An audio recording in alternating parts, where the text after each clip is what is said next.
ভারতীয় জনতা পার্টির প্রদেশের ডাকে রাজ্যের মহিলা কমিশন যারা ঘুমিয়ে আছেন, সুখ নিদ্রা যাপন করছেন, যারা আমাকে নোটিশ করেছিলেন 5 বার, অপরাধ কি ছিল? আমি আমার এক্স হ্যান্ডেল, আগে টুইটার, লিখেছিলাম লেডি কিম। লেডি কিম লিখার জন্য আমাকে মহিলা কমিশন এই রাজ্যের 5 বার নোটিশ করেছে। আমি হাইকোর্টে যাই নোটিশ নিয়ে। হাইকোর্টে আমার লয়ার জানতে চান মহিলা কমিশনকে লেডি কিমের নামটা বলুন। ওরাই বলেছে লেডি কিমের নাম মমতা ব্যানার্জি। সেই ঘুমিয়ে থাকা রাজ্য মহিলা কমিশনে আজকে প্রতীকী তালা লাগিয়েছে আমাদের দিদিরা লকেট চ্যাটার্জি, অগ্নিমিত্রা পাল, দেবশ্রী চৌধুরী, ফাল্গুনী পাত্রর নেতৃত্বে শয়ে শয়ে মহিলা চারিদিকে গাড়ি আটকেছে। মহিলা সমর্থকদের সেকেন্ড ব্রিজে আটকেছে, কোনা এক্সপ্রেসওয়েতে আটকেছে, নিবেদিতা সেতুতে আটকেছে, মধ্যম গ্রামের দোলতলায় আটকেছে, এয়ারপোর্টের 2.5 নম্বর গেটে আটকেছে। তারপরেও সহস্রাধিকেরও বেশি মহিলা আজকে গিয়ে তালা লাগিয়ে এসেছে ঘুমিয়ে থাকা মমতা ব্যানার্জির শাখা সংগঠন রাজ্য মহিলা কমিশনে।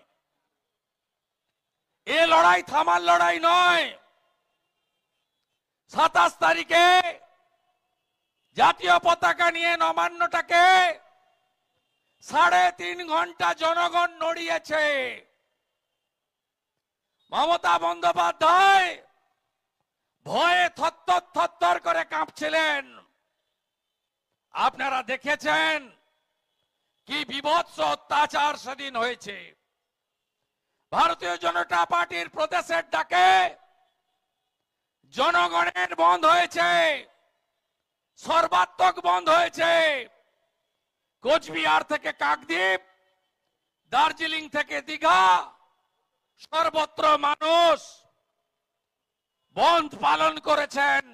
প্রতিবাদের বন্ধ হয়েছে, জনগণের বন্ধ হয়েছে। নবান্ন অভিযানের পরে বন্ধের দিন দুপুর বেলা মেয়ো রোডে শকত মোল্লা, জাহাঙ্গীর খান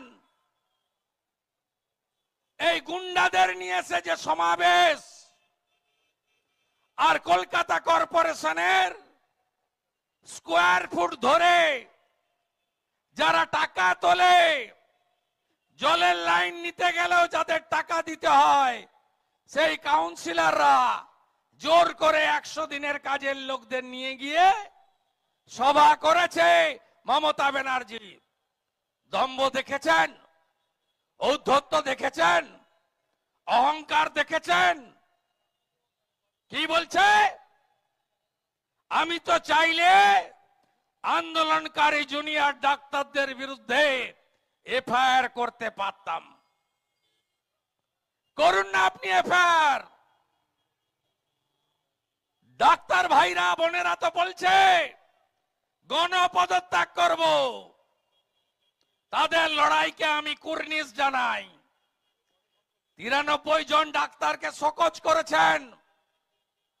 আপনার লাল চুল কানে দুল বাহিনীকে দিয়ে মেদিনীপুর মেডিকেল কলেজে মেডিকেল ছাত্র ছাত্রীদের বাধ্য করিয়েছেন we support doctor Sandip Ghosh banner নিয়ে আজকে দাঁড় করাতে।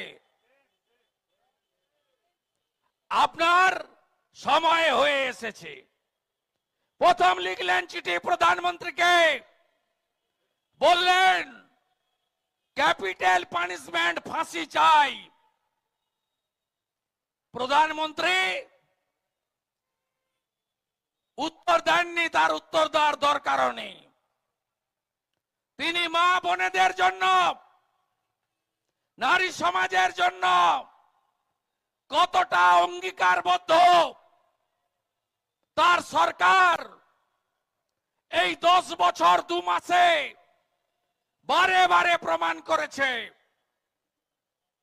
শৌচালয় নির্মাণ হোক, উজালার গ্যাস হোক, প্রধানমন্ত্রী আবাস যোজনার বাড়ি হোক, প্রধানমন্ত্রী অন্ন সুরক্ষা যোজনা হোক, हर घर नल से जल হোক, তার যে 5টা পঞ্চমান উন্নয়নের সব মহিলাদের জন্য 1996 সাল থেকে বিধানসভা লোকসভায় নারী সংরক্ষণের আওয়াজ অনেকে তুলেছিলেন।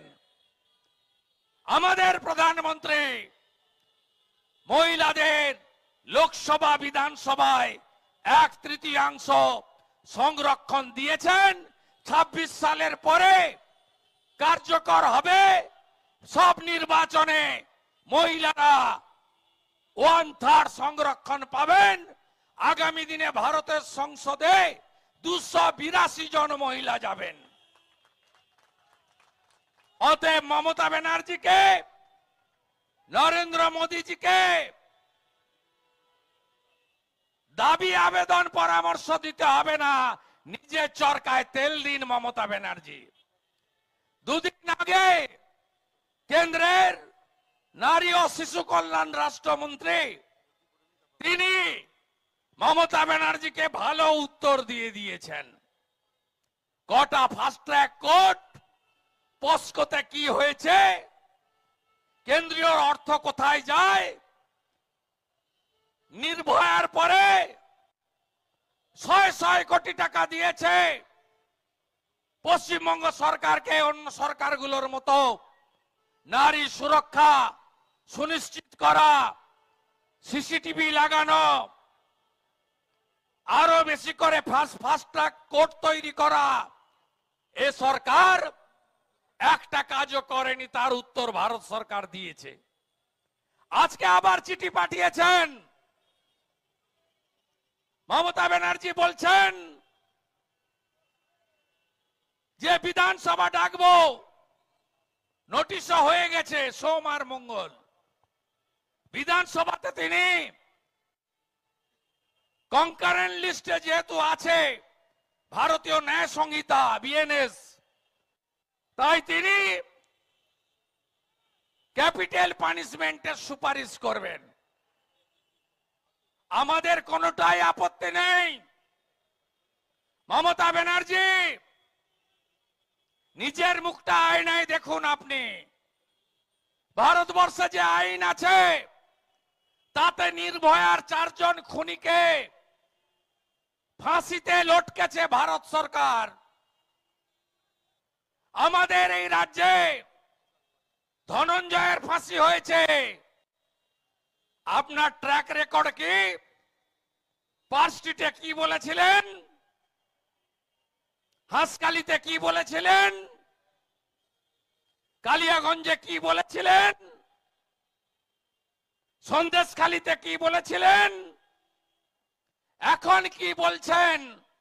গোটা বাংলার মানুষ দেখছে, শুনছে, মোবাইলে গুছিয়ে রাখছে। আপনাকে আমি প্রশ্ন করতে চাই, যে কেসগুলো সিবিআই এর কাছে আছে, রামপুরহাটের বকটুই, হাসখালি, সন্দেশখালী এবং আরজি করের সম্প্রতির ঘটনা,